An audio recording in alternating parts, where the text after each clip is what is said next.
ને તો આસ્તિકના હૃદયમાં, દરેકના હૃદયમાં એક એનું આરાધ્ય દેવ, એક આરાધ્ય ભગવાન દરેકના હૃદયમાં હોય ને તો આ તમારા દરેકના હૃદય જોઉં છું ને તો મને માતાને તમે નહીં દેખાતા, મને માતાને તો રામ દેખાય છે, કૃષ્ણ દેખાય છે, હનુમાનજી દેખાય, મહાકાળી દેખાય, ચામુંડા દેખાય, જેમ કે હું એક દેવી શક્તિ છું. મને માણસો નહીં, મને સૂક્ષ્મ રૂપે દેવી શક્તિઓ દેખાય. મારા બહુચરના રામ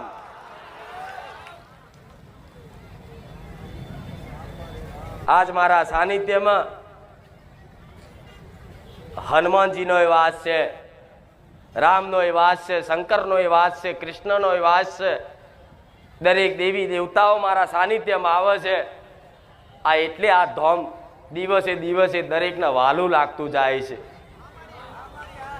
આજ ખાલી મારા ધામે ખાલી દર્શન